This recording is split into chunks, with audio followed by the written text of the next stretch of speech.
Shepard zrobiła wszystko jak należy. Lepiej niż sądziliśmy.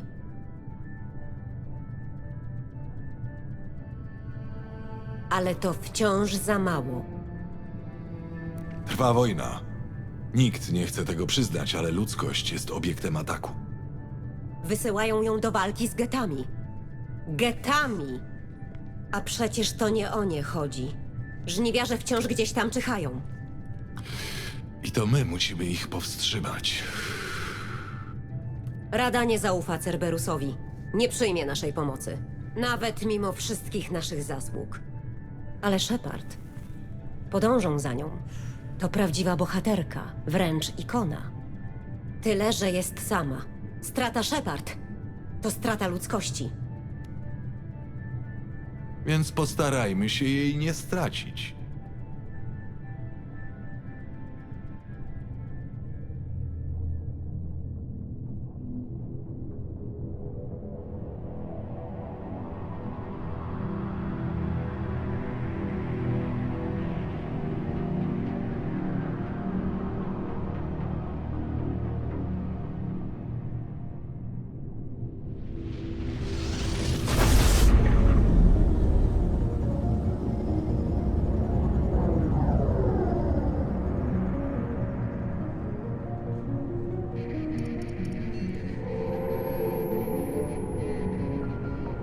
Wyłączam napęd nadświetlny.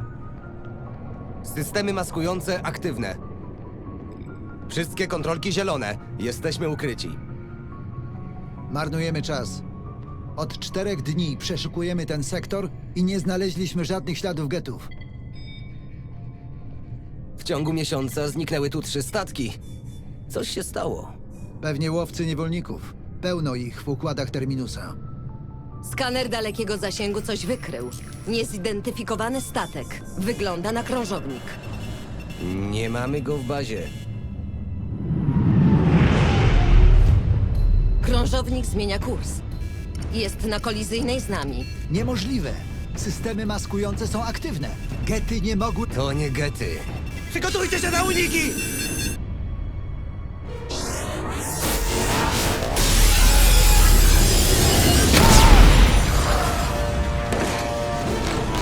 Presley! Kadłub uszkodzony! Broń nieaktywna! Niech ktoś to ugasi!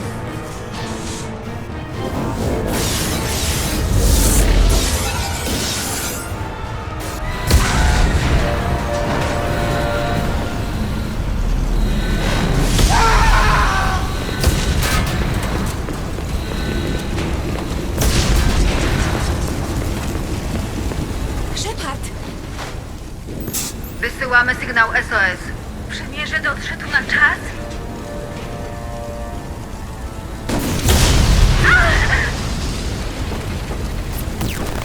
Nie po to walczę, żeby znaleźli nasze zamarznięte zwłoki. Wszyscy do promów ratunkowych. Joker został w kabinie pilotów. Nie chce się ewakuować. Ja też tu zostaję.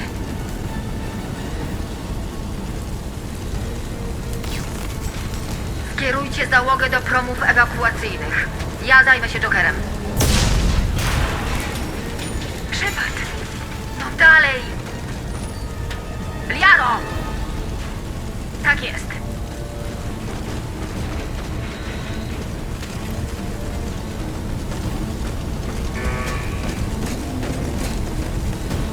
Wszyscy do środka!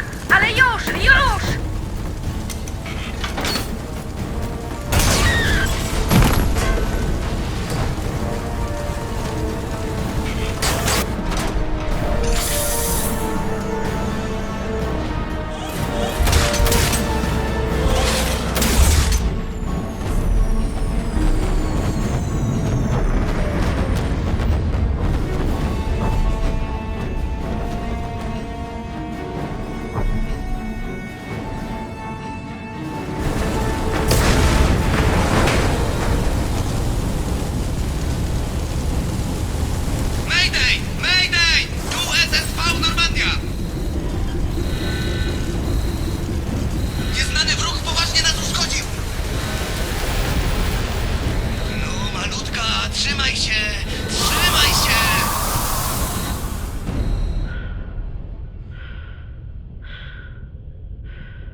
Idziemy, Joker.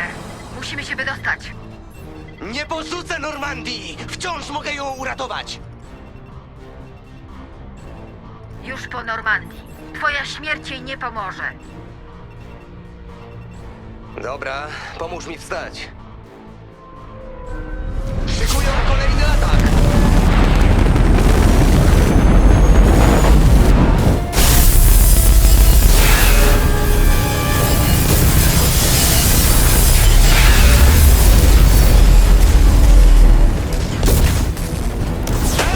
Uważaj na rękę!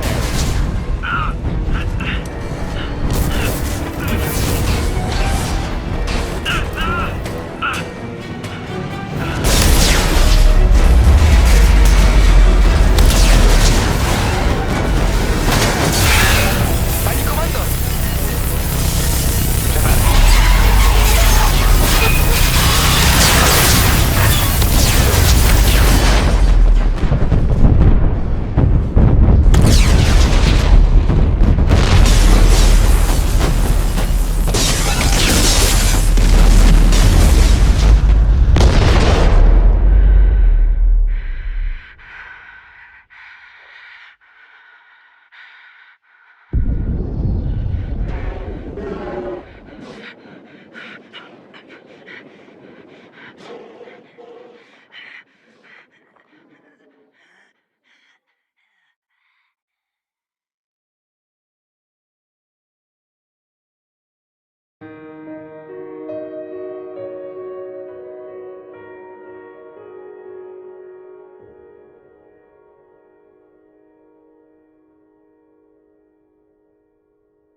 Just another routine mission. Why do they always say that before a mission? Of course it's routine. You haven't done anything yet.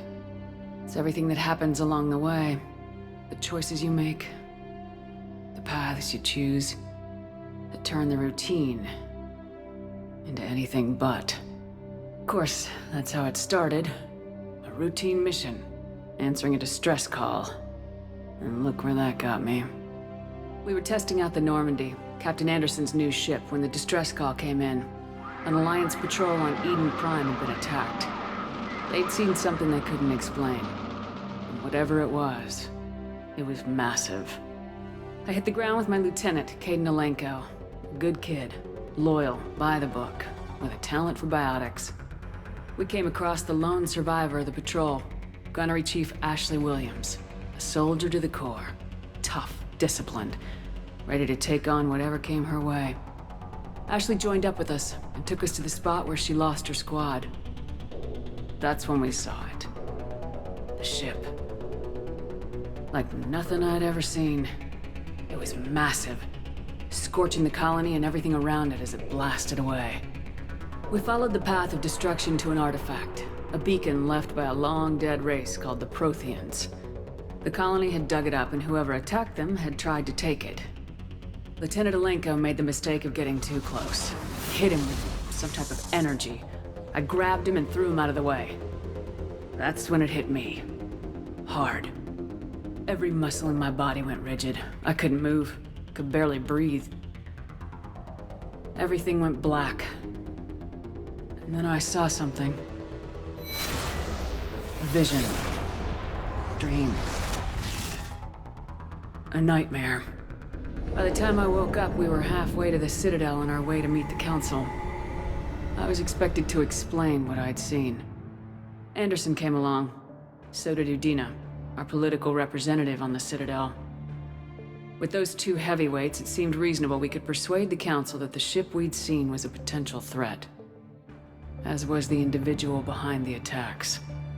The main suspect for the Eden Prime massacre was a Turian Spectre named Saren. He'd been seen by one of the survivors from the colony at Eden Prime, and there was some evidence to suggest that the ship was connected to Saren. But even Udina's pointed accusations weren't enough to convince the Council.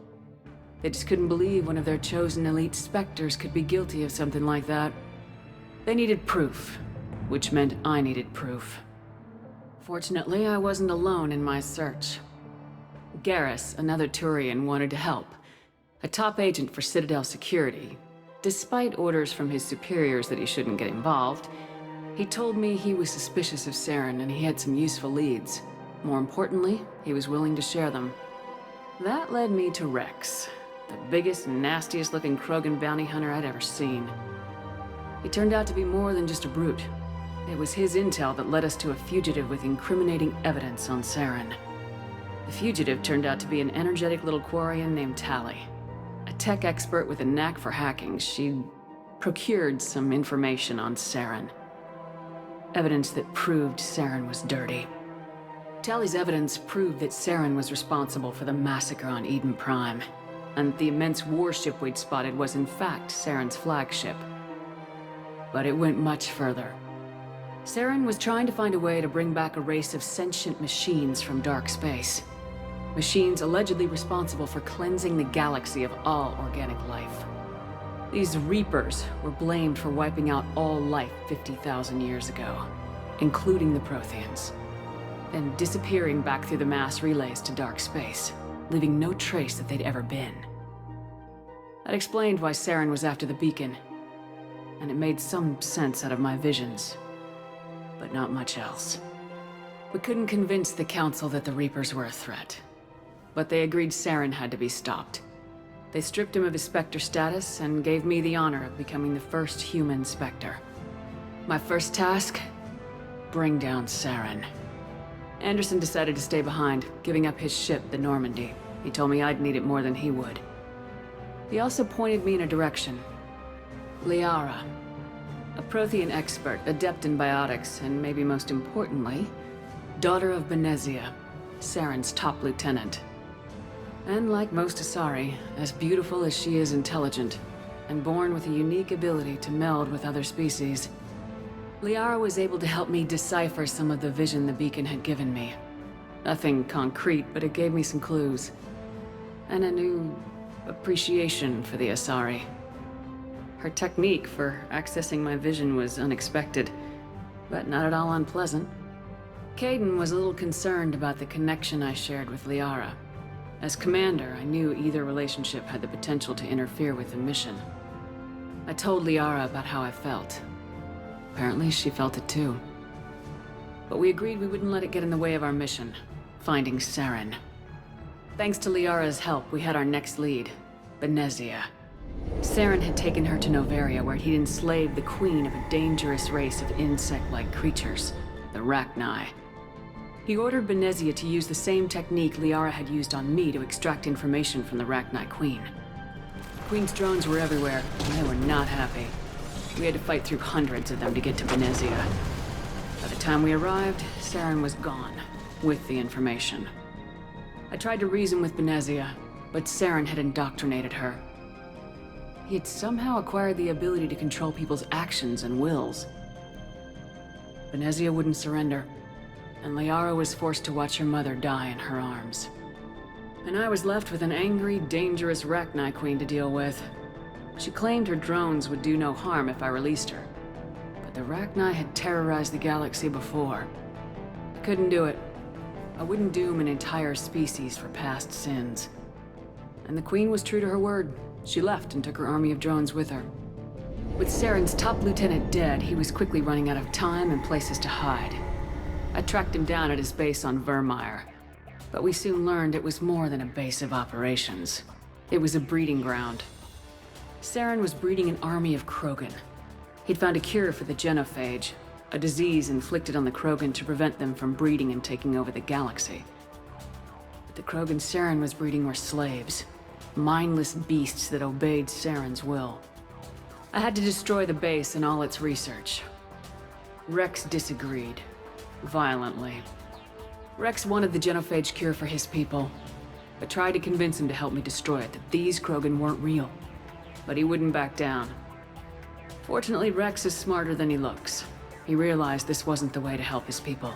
and that Saren was the real threat.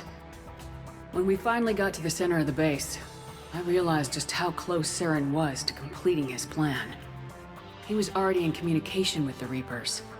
Sovereign, Saren's flagship we'd all assumed was just a ship, was a Reaper. It spoke to me, threatened me. I could feel the menace it had for every living thing. It wanted me dead. It wanted us all dead.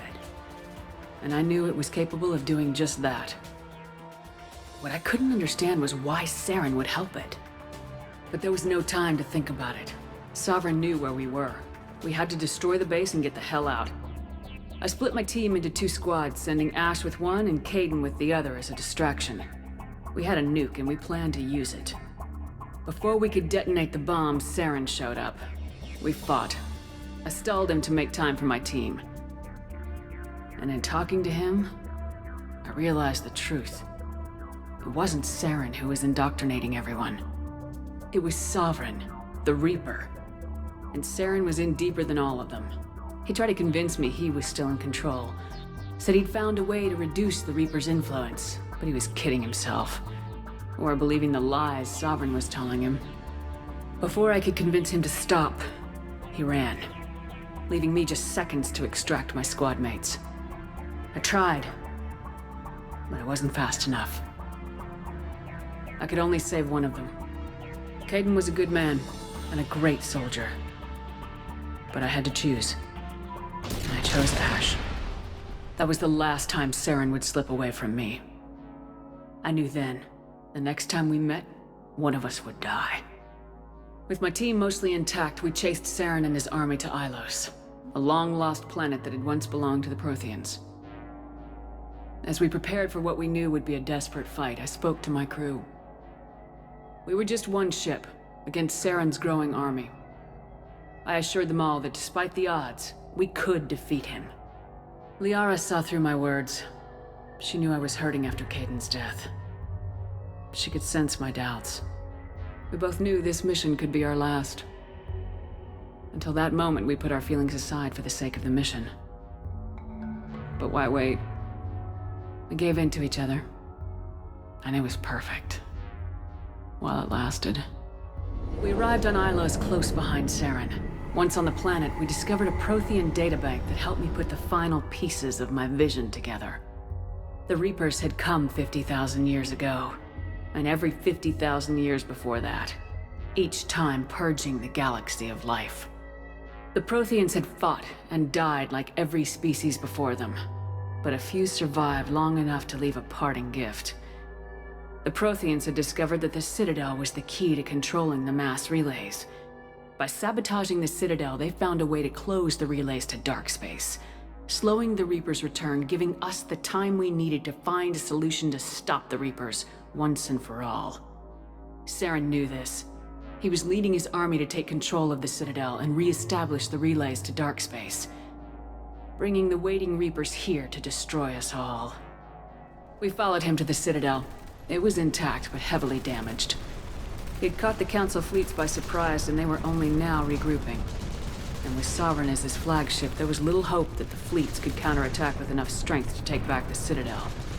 But Saren was done running, and I was done chasing him. As the Alliance and Council fleets battled Saren's army outside the Citadel, I cornered the Turian bastard in the Citadel tower and confronted him. He died believing that the Reapers would save him. As I fought to regain control of the Citadel, the Council's flagship, the Destiny Ascension, fell under attack. Despite Saren's death, Sovereign and Saren's army continued to fight. The Council was aboard the Destiny Ascension and they were requesting assistance. But I knew in order to help them, I would have to put our human Alliance fleet in jeopardy. The Council could be replaced. The fleets were needed here and now if we were going to defeat Sovereign. Even with the Citadel back in my control, Saren defeated and the Normandie leading the combined galactic fleet. The battle against Sovereign, a single Reaper, was relentless. It took the combined fleets of humanity and the other races, but in the end, Sovereign fell. But the costs were immense. While humanity's efforts in the war earned us our first seat on the Council, it was a hollow victory. The Reapers were still out there. I knew the fight was far from over, but As the one who'd led the fight against Saren, I was given new responsibilities. The choice of humanity's first counselor was left to me to decide. On the one hand, Udina, the lifetime politician. Ruthless and ambitious, he would easily navigate the political landmines that would soon be placed before him. The other choice, Captain Anderson, the career soldier. Tough but fair, but a friend, and someone I could trust. Both great leaders in their own right. Anderson didn't want the job, which was a sure sign he'd be perfect for it. No ambition to get in the way. The war was over. The threat had passed. In time, the Council would rebuild itself. The Citadel could be repaired. Even the pain of lost friends would fade. But none of that mattered if the Reapers were still out there. And if they were all as powerful as Sovereign, we had to find a way to stop them. I had to find a way.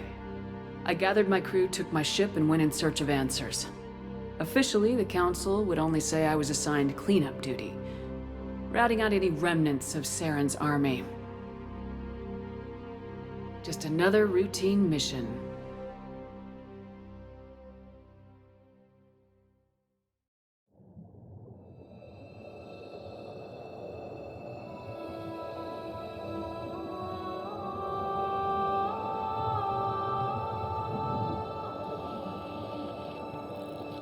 Komandor Shepard odzyskana, jednak obrażenia są znacznie poważniejsze niż przypuszczano. Projekt Łazarz będzie postępował zgodnie z planem.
Na monitorze coś nie gra. Reaguje na bodźce zewnętrzne.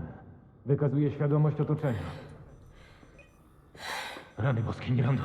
Ona chyba się budzi. Wilson, jeszcze nie teraz. Środek uspokajający. Shepard, nie próbuj się ruszać. Leż, spróbuj zachować spokój. Tętno wciąż przyspiesza. Aktywność mózgu sięga poza skalę. Wskaźniki są na granicy. To nie działa! Kolejna dawka, prędzej. Tętno zwalnia. Pozostałe statystyki mieszczą się w normie. Mało brakowało. Prawie ją straciliśmy. Twoje szacunki się nie zgadzają. Powtórz obliczenia.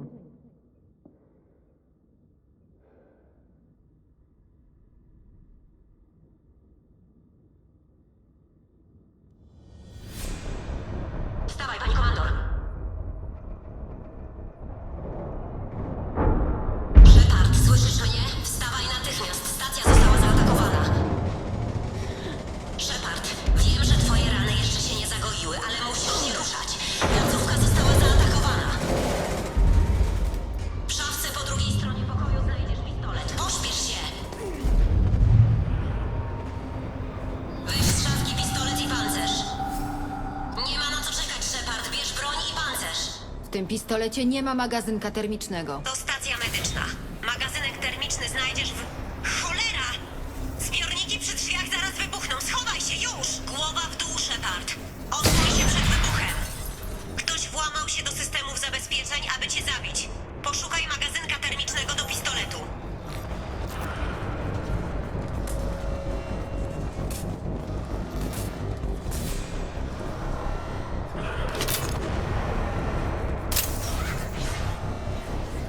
To mi wygląda na barykadę, która miała